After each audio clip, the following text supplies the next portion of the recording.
All right, so we got another problem. This tire is definitely flat.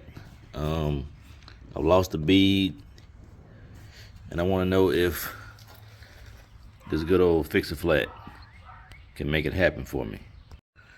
So one of the old tricks I've always learned, if you have time and opportunity, is to take something and warm the tire up, makes it more pliable. One of those things you can use is just a general heat gun. So I've got a old school Harbor Freight heat gun, and all I'm gonna do is put it on high heat and just warm this tire up.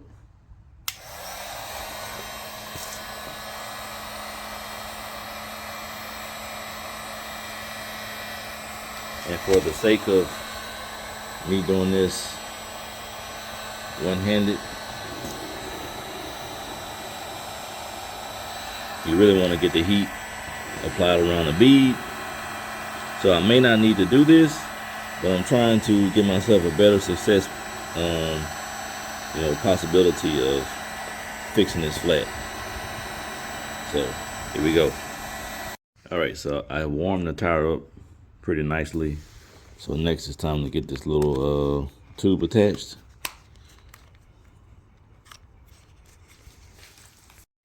All right, tube's attached. Let's try to see if we can make it happen. Well, obviously it's not attached too well.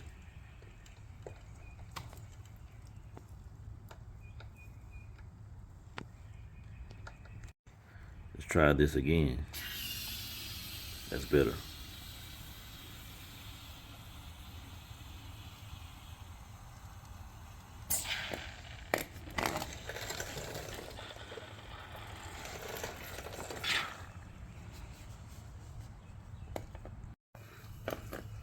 All right, so I ended up removing a valve stem, I guess because it kind of like plugged up on me. And it looks like it's trying to seal off.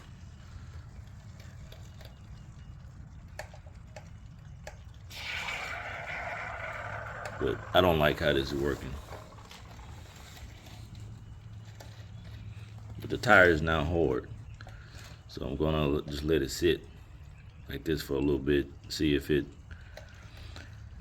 it'll I guess at least seal the bead. All right, guys, I apologize I didn't get everything on video, but I can tell you what I did. So I started putting in the inflator, and you saw it started spilling out. It wasn't tight, so make sure you have your little nozzle tight before you start. Anyway, it started to back up, so the valve stem got clogged and it wouldn't take anymore. So I took the valve stem out. I put like most of the entire contents of the bottle in there until it started to come out the backside. So let me know that I was kind of starting to get a bead. And then I just pressurized it up as high as it would go. And I let it sit for just, a minute or two. Then I slowly let the air out by disconnecting the nozzle. And once it kind of equalized, I was able to put the valve stem back in there. Now, I re-inflated it with my air compressor, and now it's pretty darn hard. So yes, it's pretty possible to do it this way. Did I do it the right way? I don't know. Does it work? Yes. If you were stuck on the side of the road, you might need an additional air pump, and you will also need a valve stem removal tool. So yeah, that's my little short for today.